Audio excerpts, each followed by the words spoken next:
Manmath sir, can you hear me? Yes, yes, yes. Hi, a very good evening and welcome to this live stream with us today, sir. Namaste to all. Nice meeting you. It's an honor that Gaio Fitness Academy wanted to organize this discussion, which is related to yoga. I also would like to convey very humble thanks to respected Dilip Hebreji for organizing a beautiful discussion. Thank you very much, sir. And I would like to introduce Dr. Gharote. He is the director of the Lonavala Yoga Institute, which is famous for, institute for its publication and research on yoga. His publication is based on very ancient manuscripts. He has traveled across the globe and continues to travel across the globe to spread the knowledge, the authentic knowledge of yoga. He's written and published more than 30 texts based on the ancient manuscripts. So once again, Dr. Gharote, thank you so much for your time and a very warm welcome. So we would like to start this session, which is all about yoga, and I keep a keen interest in this. And and who is it better than you to have this chat with and give us a detailed, information and share your knowledge on it. So a very simple question first: what is yoga, sir? As you say, it is very simple, but perhaps this is the most difficult question you ask. Because when we talk about what is yoga,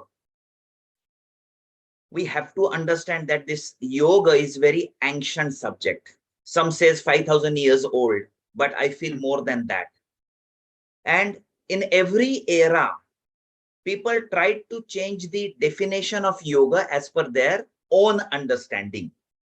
But here, we have to understand from where we get real message of yoga or real definition of yoga. So for that, you have to understand number of ancient references or the sources.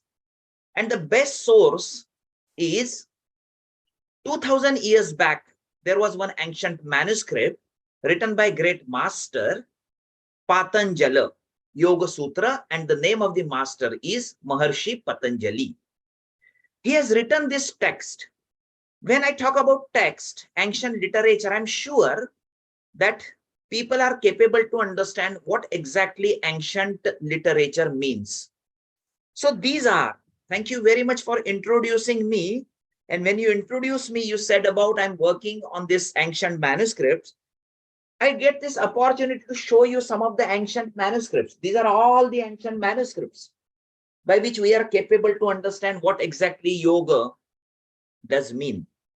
And as per those ancient manuscripts, I'm giving just one reference to you, and that reference is from Patanjali Yoga Sutra. In Patanjali Yoga Sutra, Patanjali has given the definition of yoga, and that is yoga chitta vritti nirodha.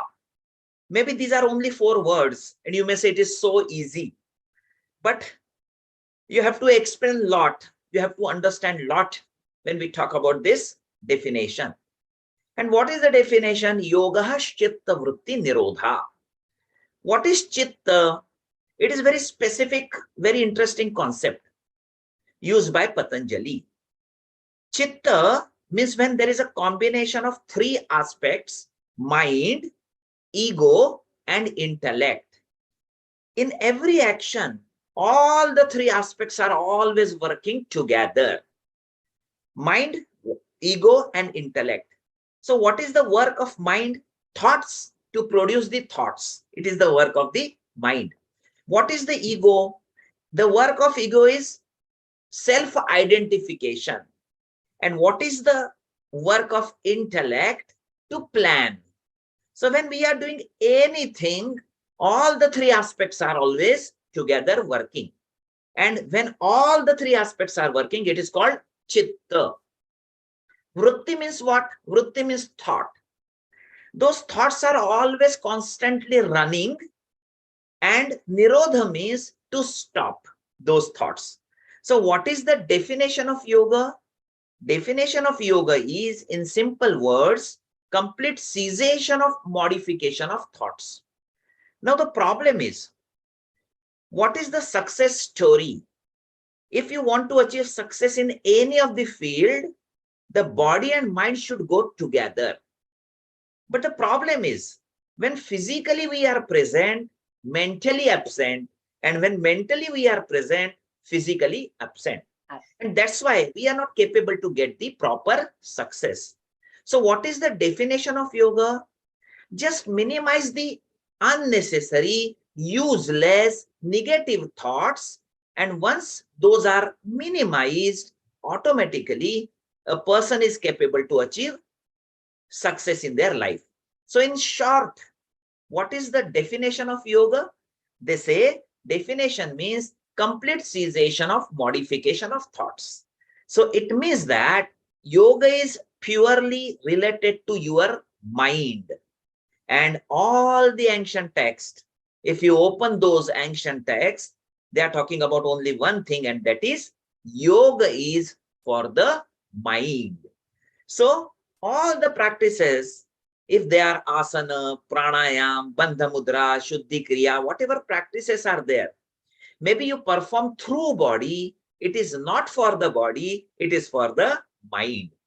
Unfortunately, sorry to say, but in this modern era, people should understand that yoga is not physical acrobatics.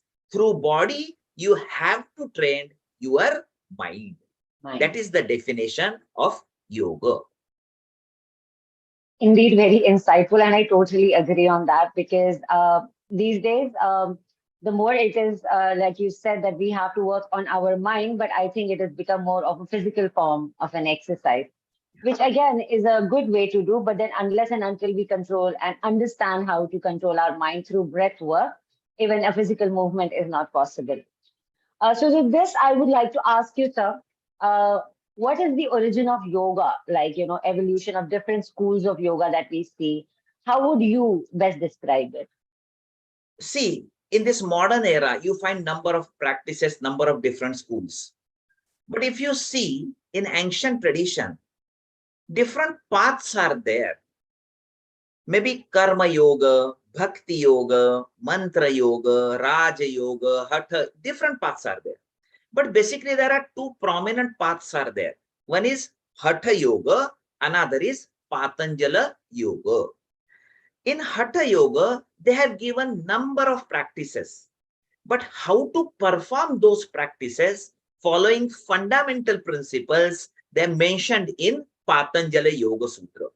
So Patanjali or Patanjali Yoga Sutra and Hatha Yoga both are, you may say, concerned sisters, or you can say concerned brothers, no problem. Both are going hand in hand. But the problem is, nowadays people, they don't know the relationship between Hatha Yoga and Patanjali Yoga.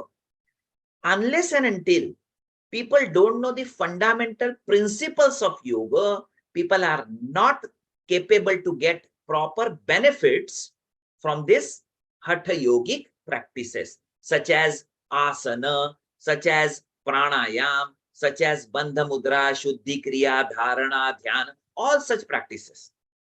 These are very specific practices, and person will get proper results only and only if they are capable to understand those fundamental principles. So all such different paths, if you go again to the ancient literature, which I was discussing now, all such paths you will find the roots you will find from those ancient literature. Now there are three things you have to understand. This is traditional knowledge and came to us from different traditions. What is the meaning of tradition? Guru is teaching to the shishya, his teacher is teaching to the student, or master is teaching to the disciple. And when disciple become a teacher or master, he used to spread same knowledge next to next generation. This is called tradition. And this tradition is the backbone. And now we have basically three traditions. How this yoga came to us today in modern era. Basically, there are three traditions. The first tradition is called subtle tradition. Second is called oral tradition. And third is called written tradition. What is subtle tradition? Subtle tradition means it is remarkable. Master used to just remember the Shishya, disciple, just gaze the disciple, just touch the disciple, and knowledge is transferred. What a great system we were having. Still it is there. Masters are there to perform or to transform this subtle tradition, but maybe students are not there to receive it. That's why it is one-way traffic. Second is called oral. Through Vani, through discourses, through spiritual discussions. In ashrama, the hermitages, master used to guide to the student. This is called Vani. This is called the transfer through the oral tradition. But those who are not part of subtle traditions, those who are not part of oral tradition, and still they want to learn, what is the remedy for them? And the third is written tradition. And that's why, as I was talking about all such ancient manuscripts, the masters, they have mentioned everything in the form of those manuscripts by which we are capable to understand today yoga. But again, I don't know. But modern teachers, they are not either part of any traditions or they are also not part of this ancient literature. And that's why sometimes they are not capable to understand real message of yoga. So that is the traditional understanding of yoga came to modern era. Correct. Okay. And I had the great fortune of, meeting you in person and even seeing those manuscripts, though they are written in Sanskrit. You spoke to them, spoke to me about them. And, that was a great fortune I had. And yes, I see that, there are different schools of yoga and hence we have different practices.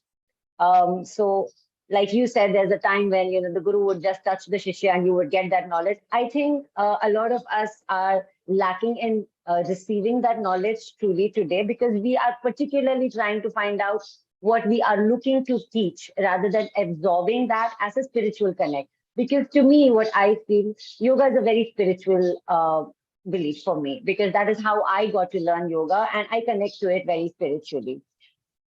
So to this, sir, I would like to ask you now that there are different schools of yoga, since yoga is being widely performed and used as a physical form of an exercise, is there a particular time suitable for us to practice yoga, according to you?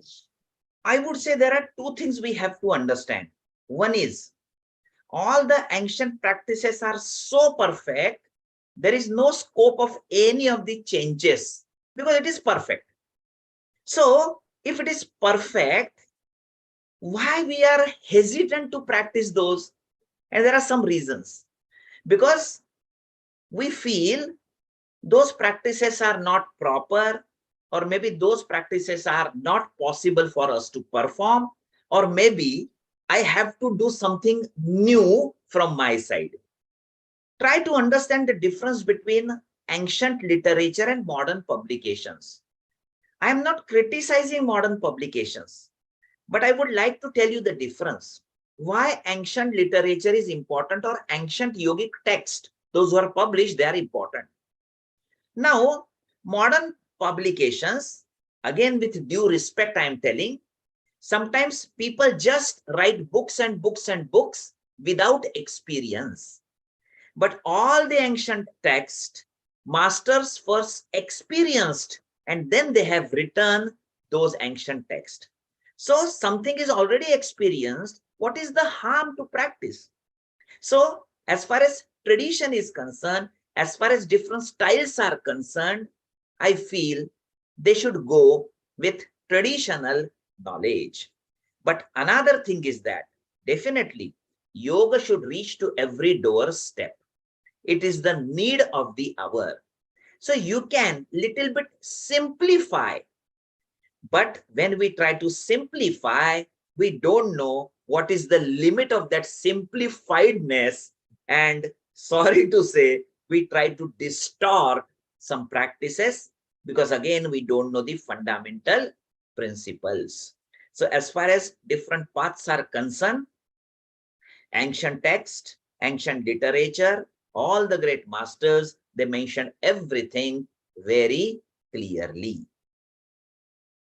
So would you say if there is a particular time we must practice yoga, if not, as you say, in the proper essence of it, even if as a physical form of an exercise, is there a particular time or can that be practiced Definitely, anytime? definitely, I feel it is important because again, this topic is related to the fundamental principles.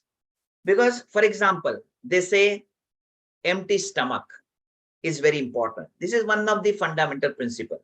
For example, morning time or evening time in the nature, disturbances are less. So this is the time which we say Brahma Muhurta in the morning.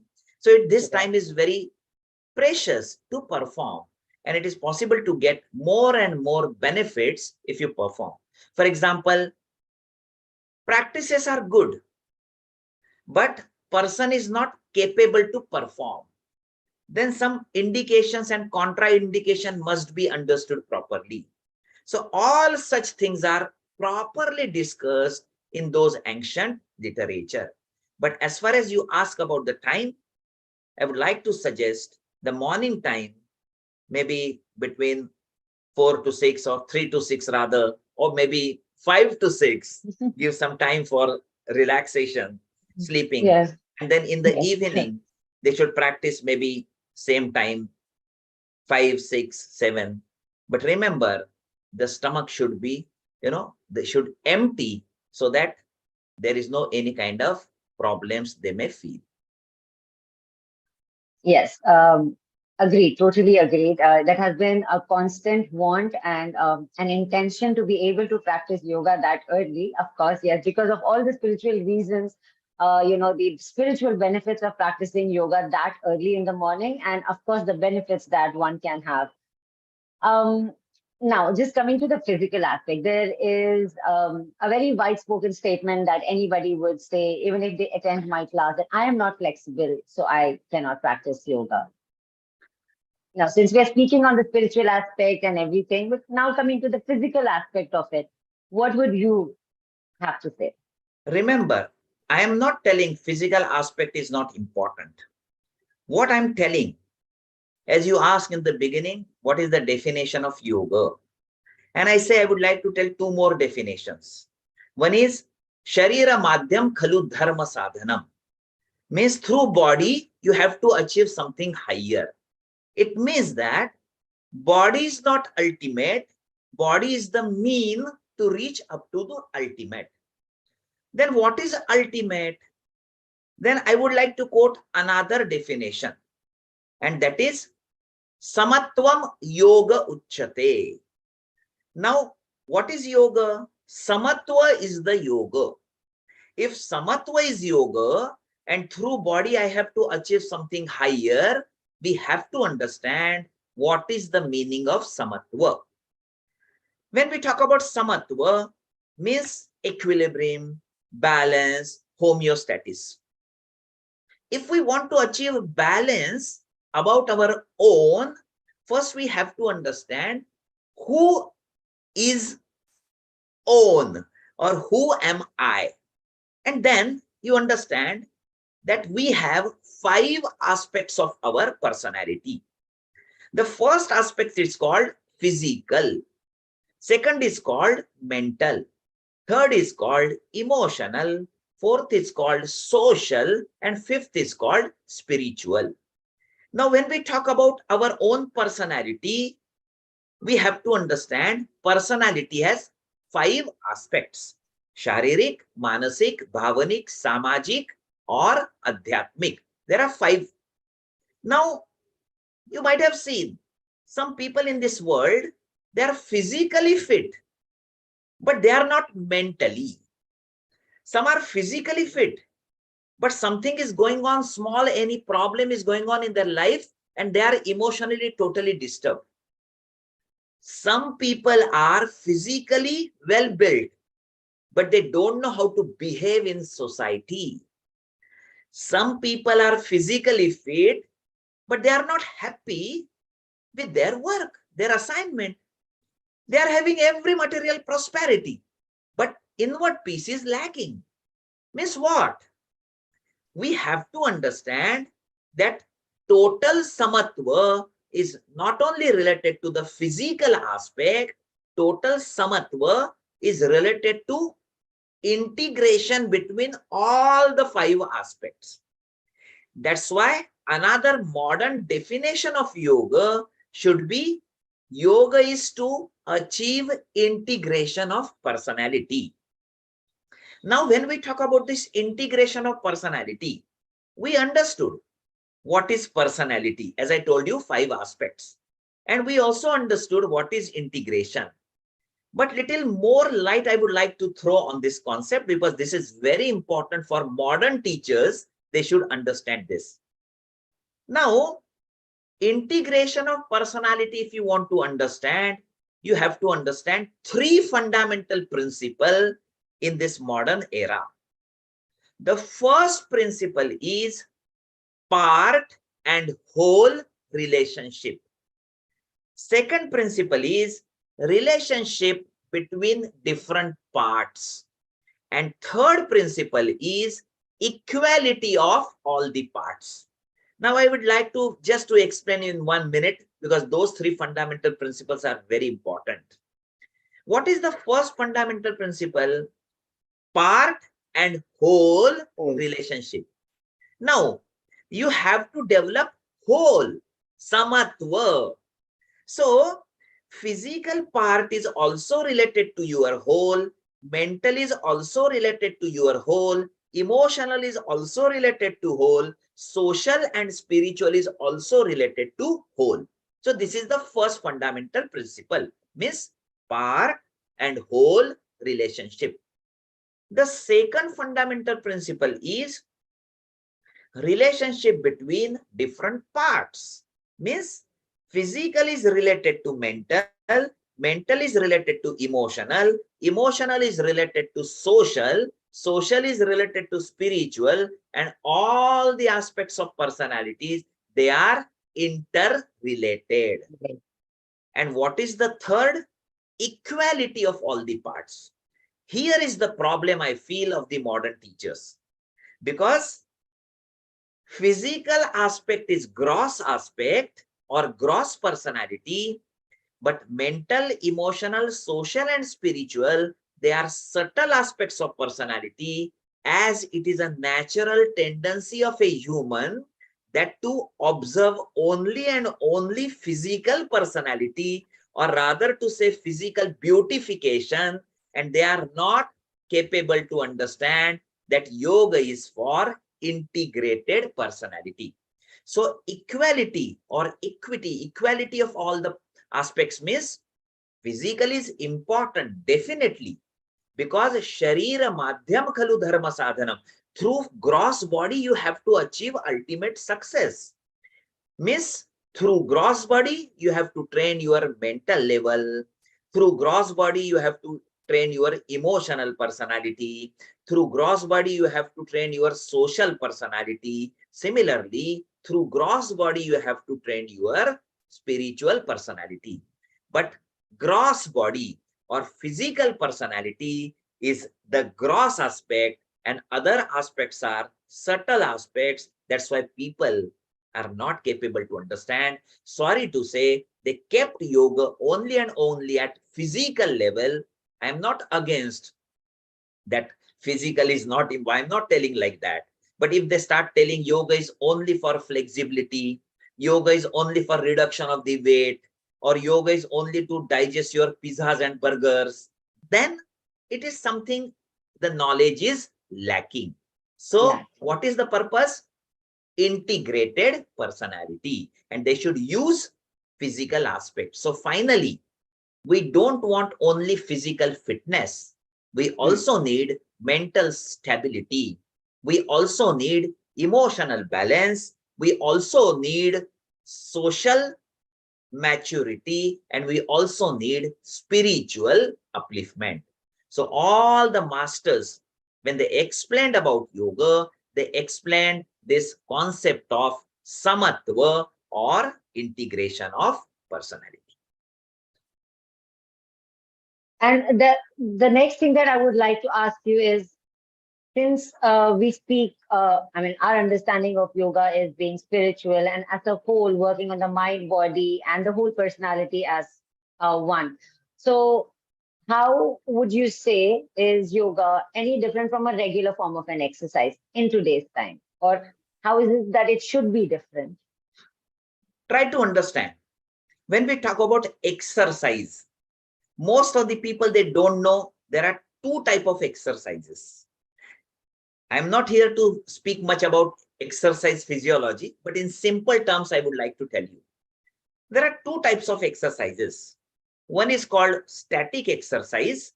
Another is called dynamic exercise. This is very important point modern teachers should understand.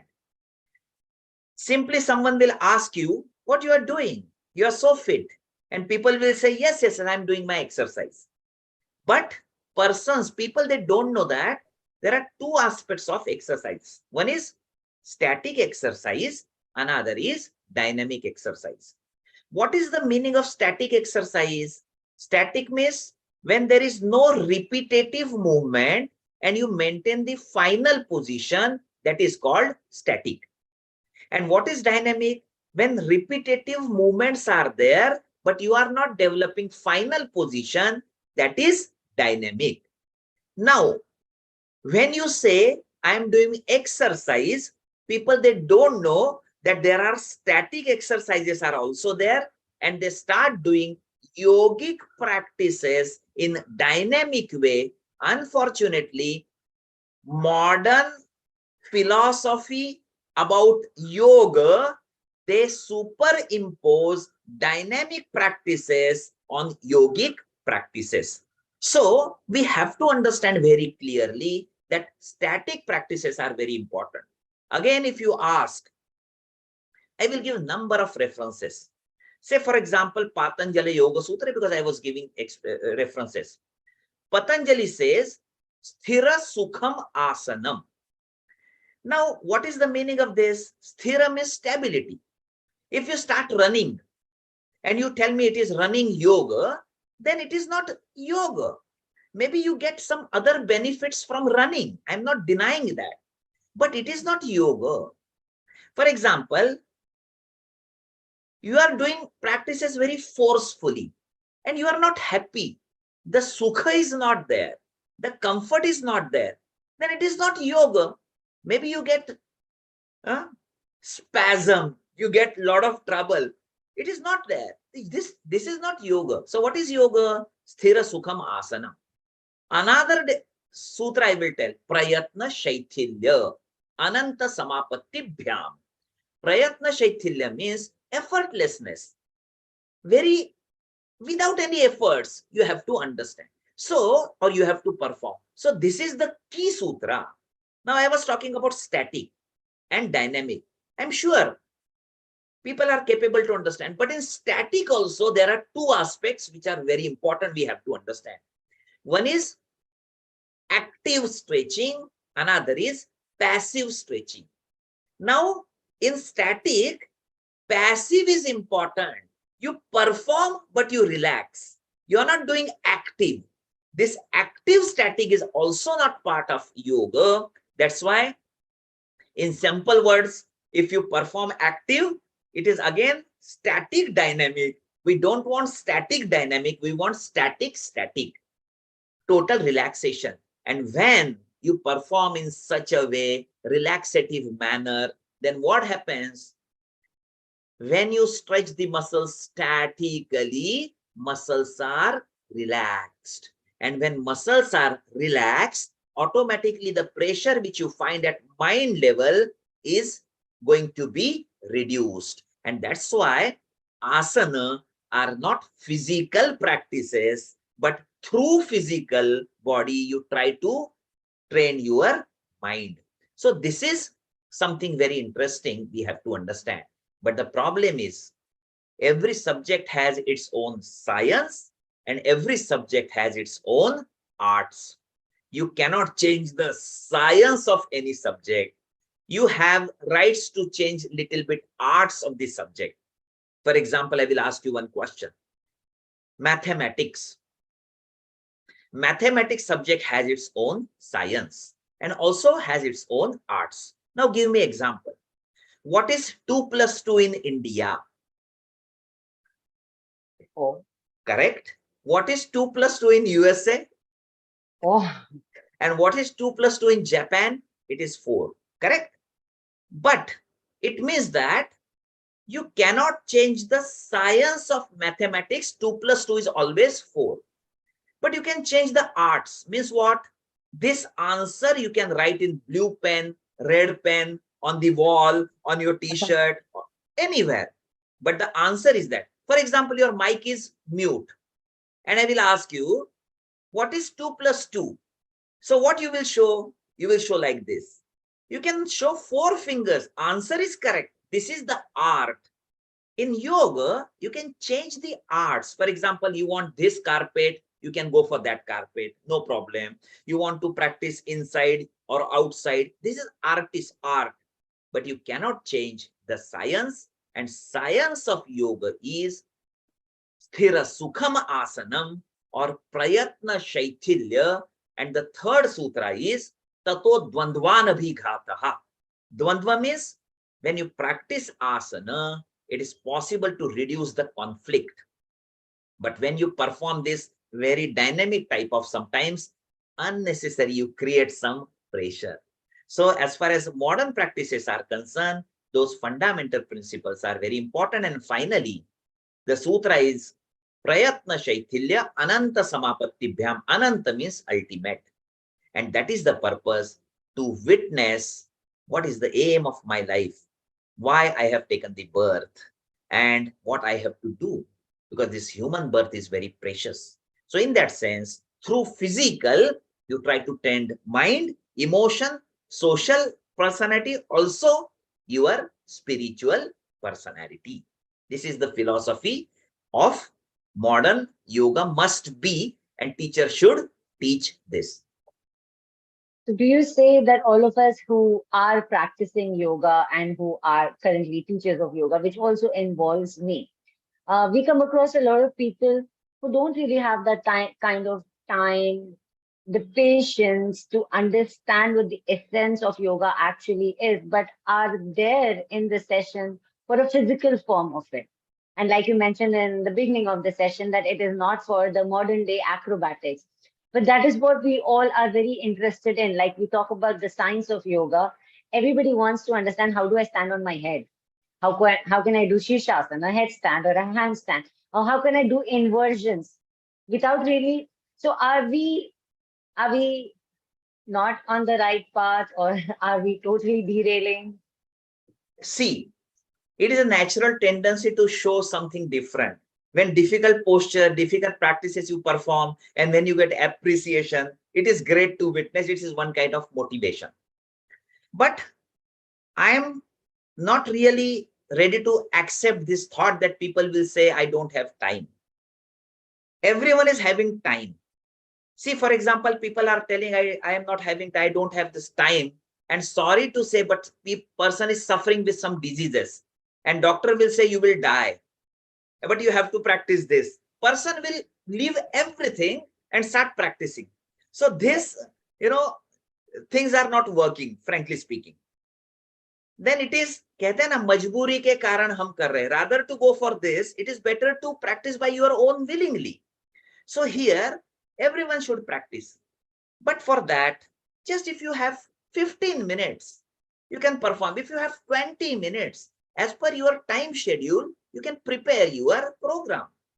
For example, asanas are related to 4 different movements of your spine. And spine is very important aspect. No need to perform hundreds of asanas. Just perform 4 asanas. For example, forward bending, one asana, backward bending, side bending, and twist of the spine, 4 asanas. Maybe 1 breathing practices, or it is called pranayam. Maybe 1 cleansing process or shuddhi kriya, which is called maybe kapalabhati, and just simple dharana, observing your breathing. You need just 15 to 20 minutes.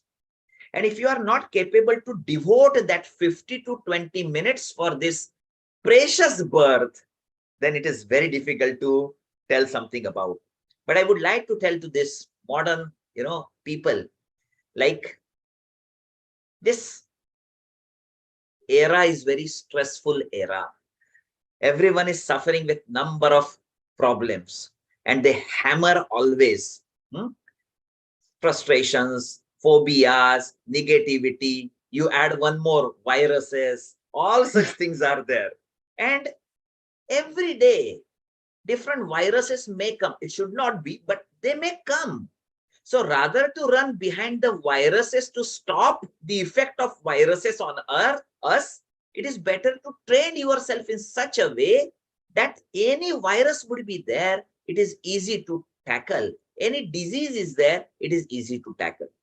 This is something special you have to apply every day. But as far as your second question, some people like acrobatic things. Fine, very good. I am not telling it is wrong. I am not telling static is good and dynamic is wrong.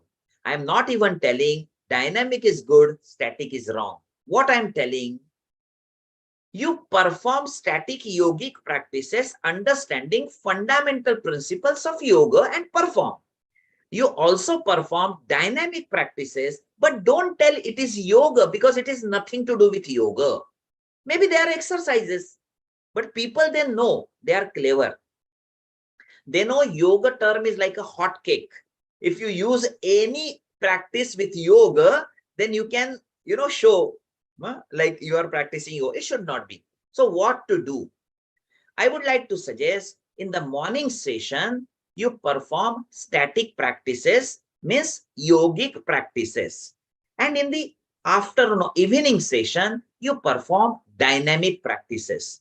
There are a number of researches people they have conducted, and they found that if you perform both the practices, then it is beneficial for your upliftment. But don't combine the things. In static, don't perform dynamic. In dynamic, don't perform static. This is the simple mechanism. So dynamic is also important, but the purpose of dynamic is what? To develop motor qualities. And there are 6 motor qualities: strength, speed, endurance, agility, flexibility, and neuromuscular coordination. If you want to develop strength, go directly in the gym and perform practices. If you want to develop endurance, go directly for example, number of practices are there, but for example, long distance running. Fine, you develop it, no problem. But don't tell it is marathon yoga, because it has nothing to do with marathon yoga. That is the clear bifurcation. So philosophy of asana and philosophy of exercise is totally different. Similarly, psychology of asana and psychology of dynamic is different. That's why physiology of yoga and physiology of dynamic is totally different. When you practice yogic practices by which you train the mind, and the problems at mind level will be minimized. So that is the fundamental differences we find. Both the practices you can perform, dynamic as well as static, but please keep both the sessions separately.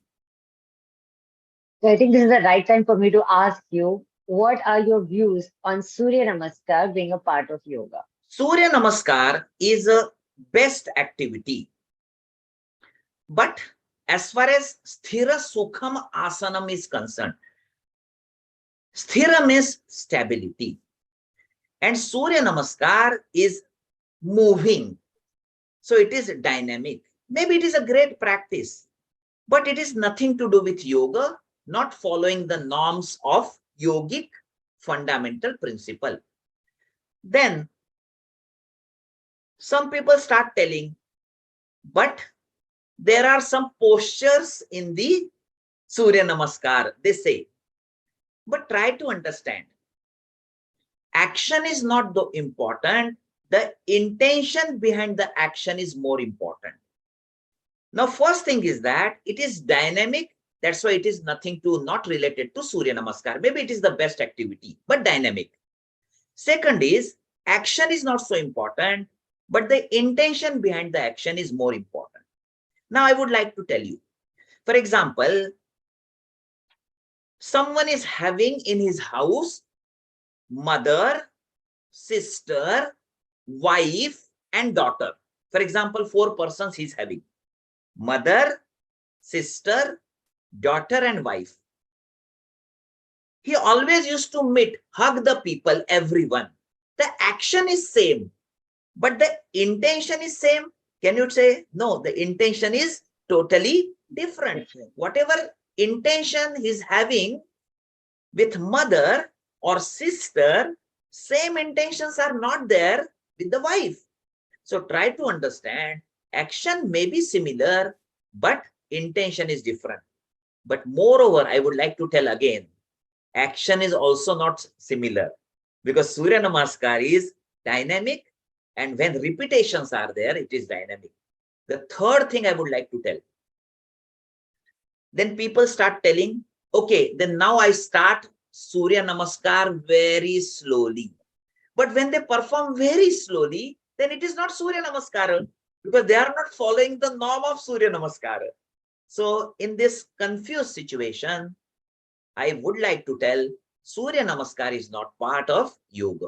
The fourth thing, I came across thousands of manuscripts, but I never found in any of the manuscript they say that Surya Namaskar is part of yoga. So Surya Namaskar is not part of yoga. Subject to very good practice, but it is not yogic practice. It is dynamic practice.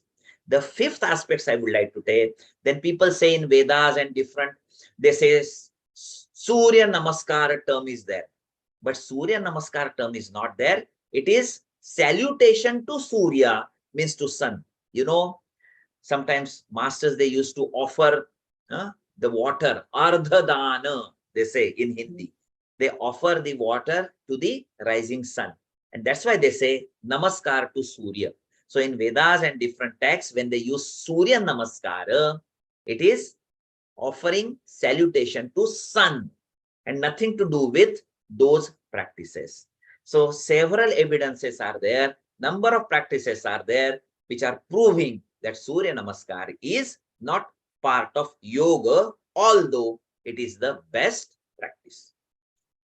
Would it be right for me to ask you at this point how secular is yoga or how spiritual?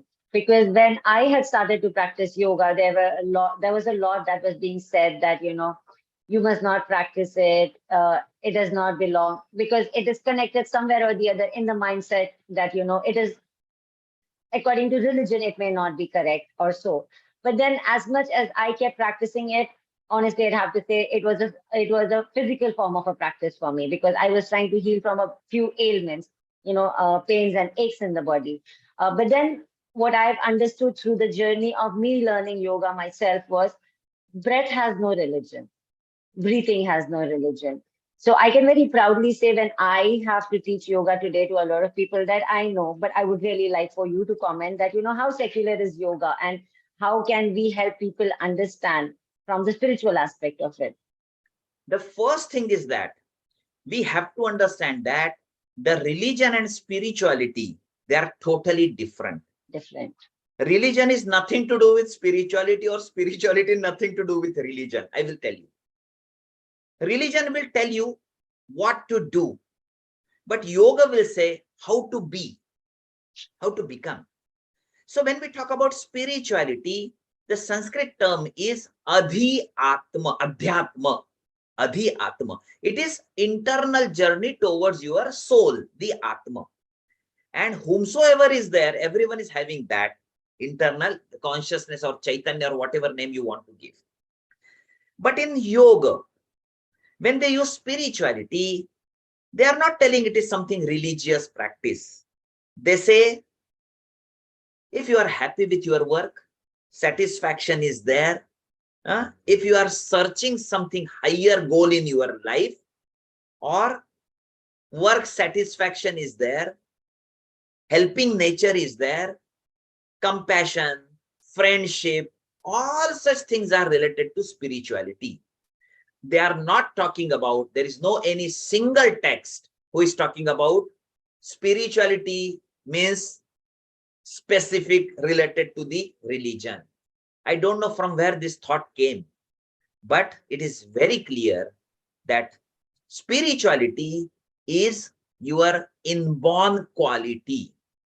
Maybe you have rights to select the religion, or because of the parents, you get the religion. But by birth, you are spiritual. I'll give one example.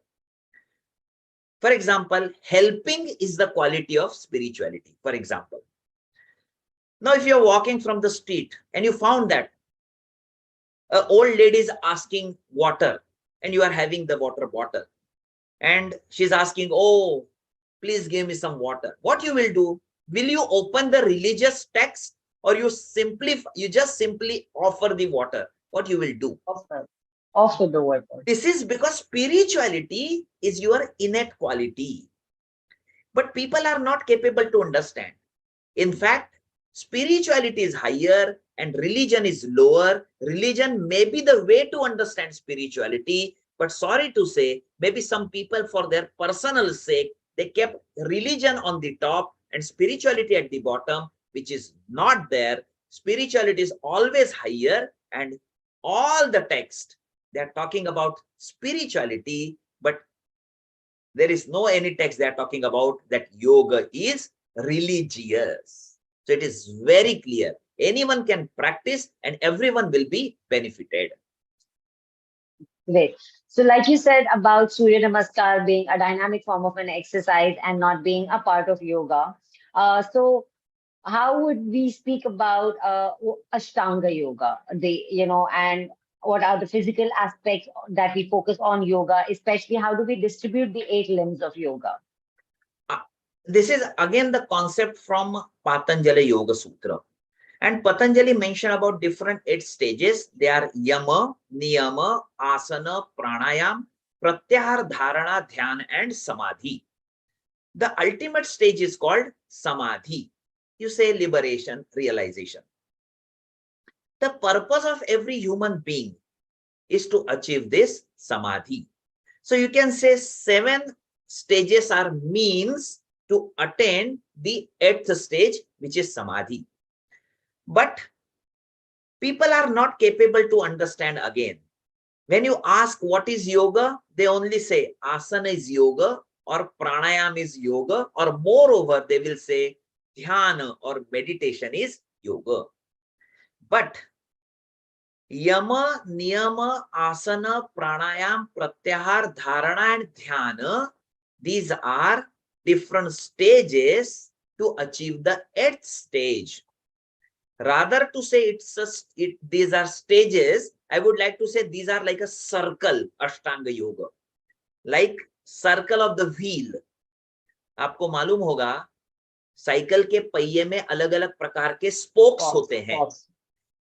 अगर कोई पूछेगा which spoke is so important, it is very difficult to tell because every spoke in the wheel is very important. So they are interrelated. But the point is, why Patanjali explained yama first and niyama second and asana third and pranayam fourth? He was having his own ink and he was free to write anything. Why not dharana first and dhyana second and yama niyam third? There must be some sequence. And this sequence must be understood. There are different bodies we have. And the first body we have to train is spiritual body, because this body is very important, and through yamas and niyamas, it is possible to train your spiritual body. Because when you perform yama or niyama, I'm sure people, they know what is yama. There are 5 yamas, some practices to be conducted. For example, ahimsa, satya, asteya, brahmacharya, aparigraha. Or niyama, shaucha, santosha, tapaha, swadhyaya, ishwar pranidhana. When you perform those practices, automatically you try to train your spiritual body, which is your true nature. Everyone is having that. Either people accept or reject. Everyone is having that. Absolutely. So first, to train your physical body, your spiritual body, then to train your physical body through asana. But it is asanas are not only limited to physical body. You get results at all the different aspects, but you involve your body, and through body, you try to attain different. Then you go for pranayama, the fourth stage of Ashtanga yoga. Through breathing, again, you try to train your mental or emotional level. And when mental and emotional level is properly trained enough, then definitely you have spiritual upliftment. Then pratyahar, dharana, dhyana. In that, you try to train your mind. So from spiritual body to gross body to your energy body to your mental sheath and then to your spiritual aspect. So that is the specific sequence Patanjali wanted to share with all of you. And that's why if you only practice asana, considering this is yoga, or if you practice only meditation, considering this is meditation, then something is missing. And that's why all the 8 stages are very, very important. The third aspect is when you are in the class, maybe on the ground, on the floor, on the mat, you are practicing asana, pranayam, all such things. But when you are out of the class, still you are practicing yoga, because yoga is not the subject for limited time span, only in the class or 1.5 hours. It is the way of life. When you are out of class, you have to perform yamas and niyamas like ahimsa, satya, and all such things are also very, very important to shape your life. And once you are capable to shape your life, automatically you will achieve the ultimate aim of this human birth. That is the purpose why Patanjali explained Ashtanga Yoga, 8 stages of yoga, which are yama, niyama, asana, pranayam, pratyahar, dharana, dhyan, and finally samadhi. Great. On this note, sir, um, what are your views on the clinical research of yoga? Like yoga has a physical, besides it having a physical aspect, it also has a psychological effect on our body. So, because the following question that I would also have is how does it have these psychological benefits on our body? Because we are going to be working on our spiritual, being and also on our mind. So does that also help us? And how can we use yoga to either control diseases or to make us ourselves resistant to diseases? Very beautiful question. This is very important question in this modern era, because definitely we have to utilize yogic practices for therapy purpose now, because most of the people, they are suffering with physical problems, more are mental problems, emotional problems are there. You will be surprised if you see the references from WHO. They mentioned that more than 20-25% people in India, they are suffering with mental problems. And this data you find prior to COVID, prior to Corona. So we have to take care of this. So ancient text, maybe they are talking about liberation and realization, but they say there are two important factors as far as practice of yoga is concerned. Two aspects. And the first aspect is complete eradication of the suffering, and then only it is possible to achieve enlightenment or real bliss or joy. So text, they are also talking about this therapeutical aspects, definitely. But when we talk about therapy, this term is very important and we have to understand. Therapy means the treatment. Therapy means the cure. But that is the fundamental difference between modern understanding of therapy and ancient understanding of therapy. Modern understanding of therapy is talking about only the cure of the diseases.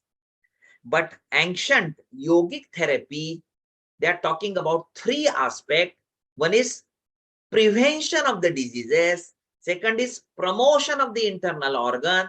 And then if it is required, then go for cure. So yoga is talking about prevention first, then promotion, and then cure. But modern medical science, maybe they are talking about cure. तो ऐसा तो नहीं होता है ना, कोई fit आदमी आपके पास आया सीखने के लिए और उसने कहा मुझे योग सीखना है, तो आप पूछोगे कि आप बीमार हो क्या, तो वो कहेगा मैं बीमार नहीं हूं, एकदम फिट हूं। तो क्या आप ऐसा बोलोगे कि आप बीमार हो जाओ पहले और उसके बाद मेरे पास आना और मैं सिखाऊंगा? So that's why prevention is better than cure. This is the fundamental principle of yogic therapy. Second thing is that yoga is talking about the root from where diseases are coming. And as I told you, or Patanjali is also telling about chitta, all the actions are not only related to the body, but they are related to mind and body. That's why yogic practices are not physical, they are psychophysical. First, we have to understand. Whatever problems are there, whatever diseases are there, whatever sufferings are there, they all are started first at mind level. Mind level. And then shifted to the body level. So if problems are at mind level or emotional level and they are shifted to physical level, what is the use of only treating the body? We should use body definitely to treat the problems at mind level. And perhaps there is only one therapy or pathy or subject which is called yoga or yoga practices, by which you train the body, but you get results at mind level. The mind level. And then your emotional level. So remember, all the diseases are mostly diseases, 95% maybe, they are related to the mind. And that's why we should know how to train the mind. But the problem is, mind is subtle and we don't know how to train the mind. That's why yoga is the best way by which we are capable to train the mind, because it is not physical, it is psychophysical. Correct. And that has been my experience when I had this great fortune of meeting my yoga guru, who helped me understand that, when you have knee pains and back pains and spasms in the body, we are very quick to give you exercises, even in a yoga class, or give you asanas that can quick fix those things, rather than helping to understand how does our mind affect our body and why do we develop these pains and aches. So for me, my whole journey has been very spiritual, and I've been very fortunate to have met my yoga guru and also having the fortune to meet you and to understand this in depth. So like you said, the definition of yoga in the beginning of the session was the complete cessation of or the modification of our thoughts.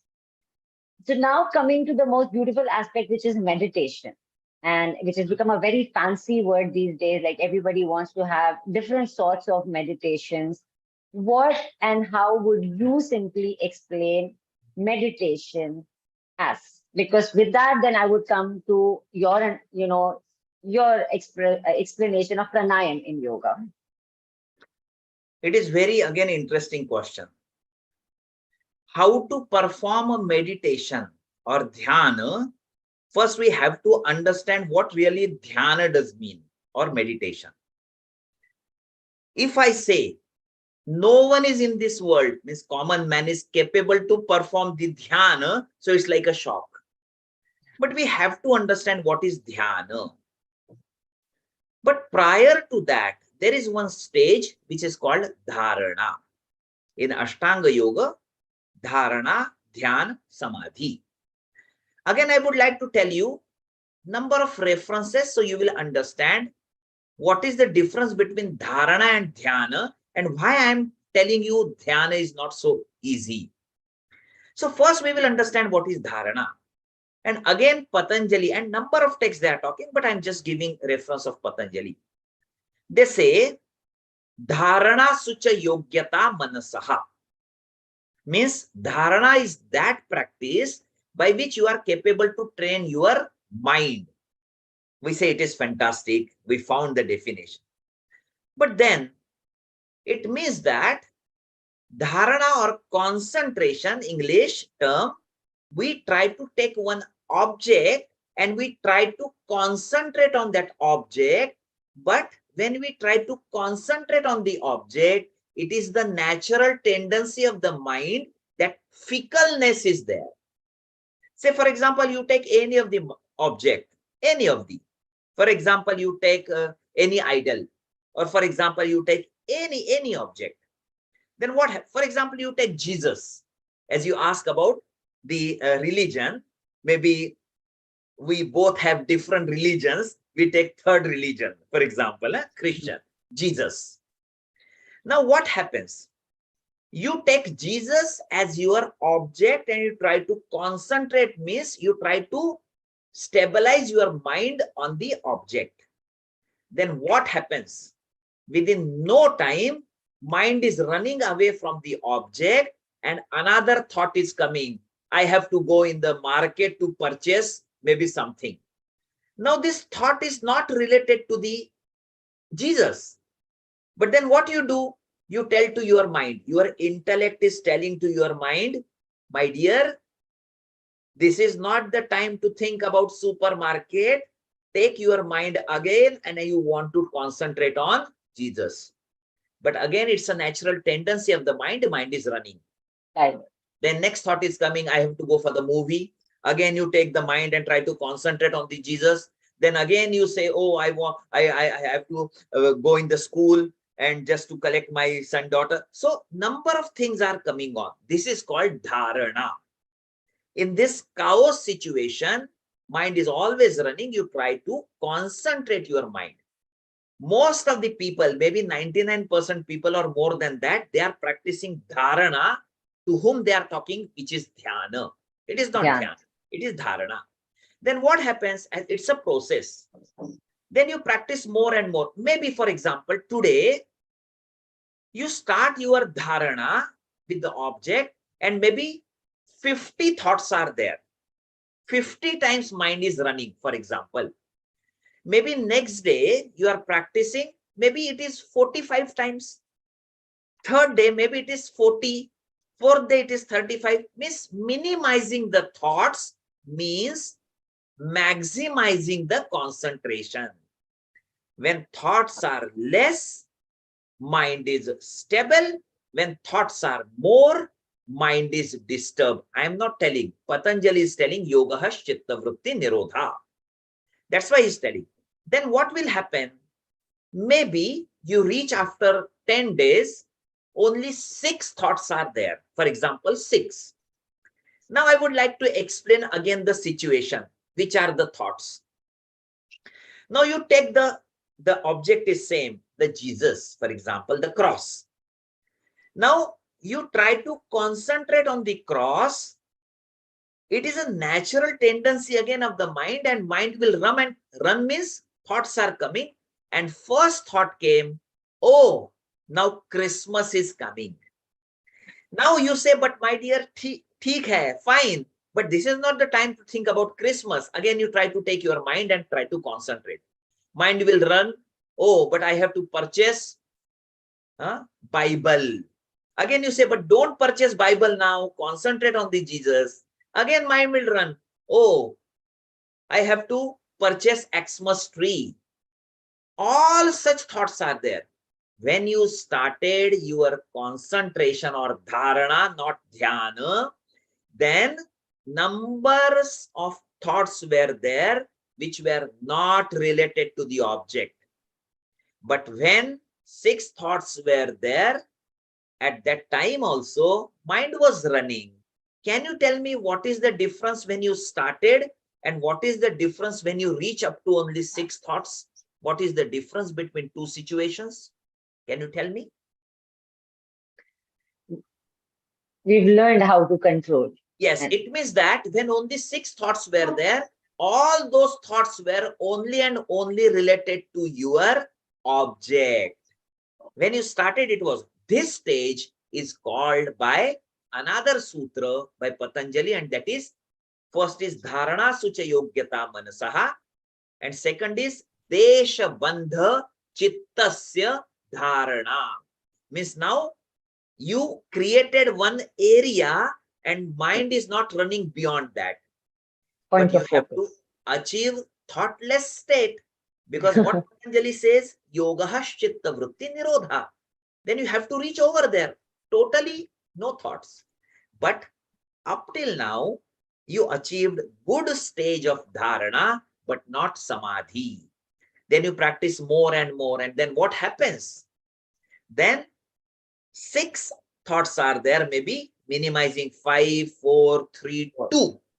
And when 2 thoughts are there, you have to understand here the sutra of dhyana, ekatanata dhyanam. Means what? Patanjali says, now only 2 thoughts are there. Which are those? Me as an observer and the object on which I am observing. Now there is no Christmas, no Santa Claus, no Xmas tree, nothing.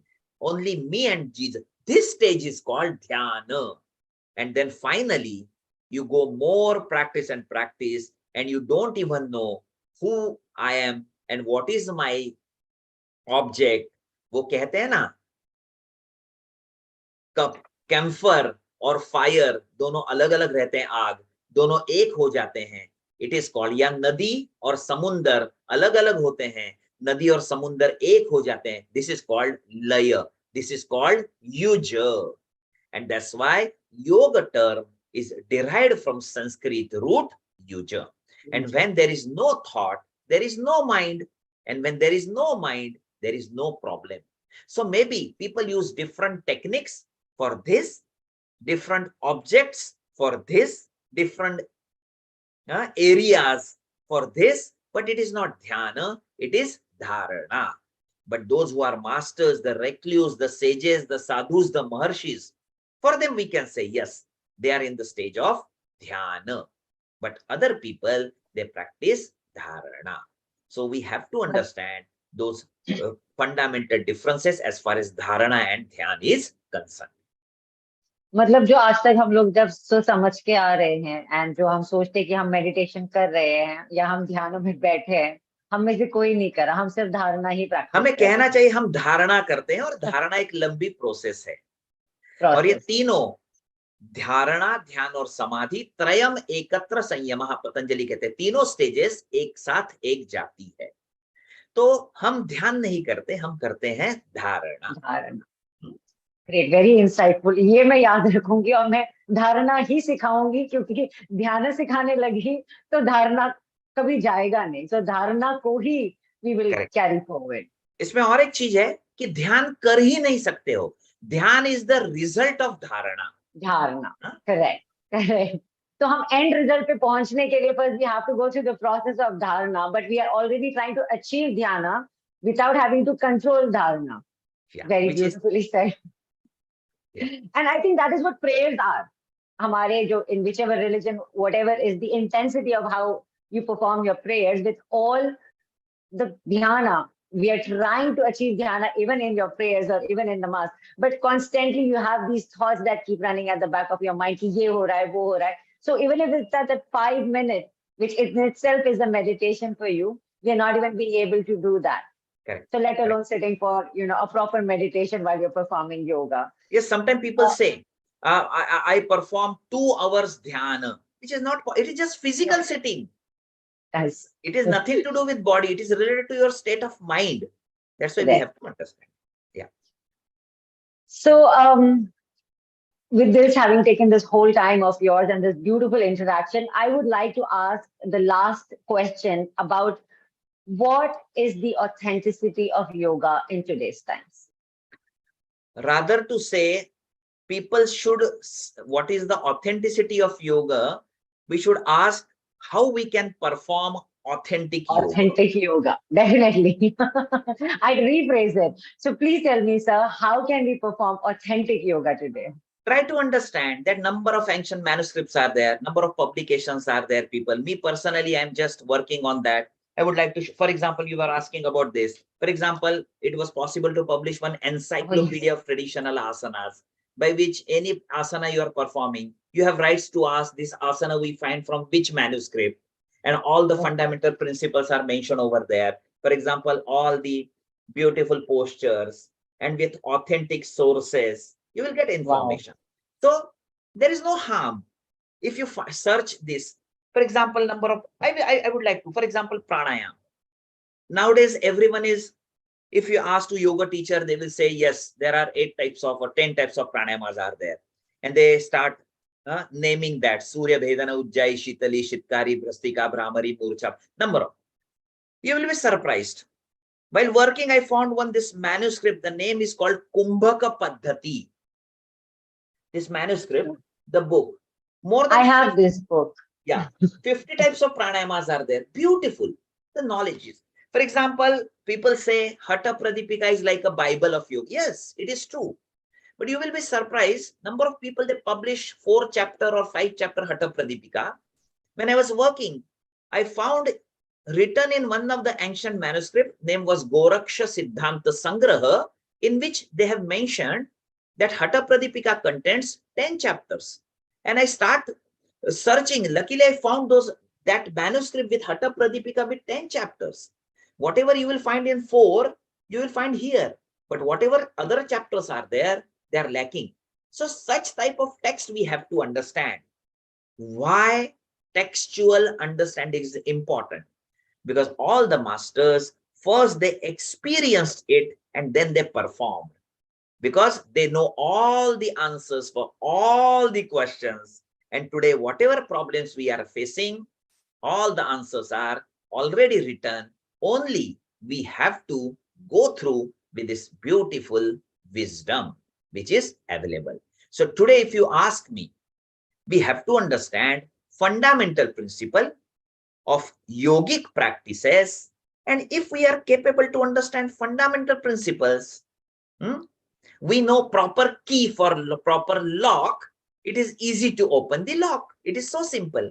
So if we know fundamental principle which are mentioned in this ancient literature, it is easy. So me, as an institute, the Lonavala Yoga Institute, you can note the website if you want, so you can see the number of publications over there. It is www.Lonavla Yoga, Lonavla yoga.org. I repeat, www.lonavlayoga.org. Number of publications are there. And those who are just observing this discussion, they can contact me anytime for anything, for any query. But remember, you have to understand that authentic knowledge about yoga must be understood. Then only we get proper results in this modern era. Thank you so much for your time, Dr. Gharote. It is always a pleasure being in your presence and learning so much and revising everything that you keep telling me. And I am definitely very fortunate to be able to host you this evening. And on behalf of Gaio Fitness Academy, I really thank you a lot for your time and for all the knowledge that you've given us. Is there anything that you would like to say? It is always a great honor. I know Gaio Fitness Academy is doing great work in the field of fitness, in the field of exercises. And it is the great opportunity to combine yogic wisdom with those fitness things. And it's like something great we will achieve if you apply those yogic norms in your teachings. And I'm Regular sure fitness. that it is definitely possible. Great opportunity for me to share as well this wisdom of all the great masters. If you like this knowledge, very humbly, I would like to tell it is not my knowledge. The knowledge came from the great masters, and it is our responsibility to save and to spread real wisdom to the society by which they will be benefited. Thank you very much once again. Thank you, sir. Thank you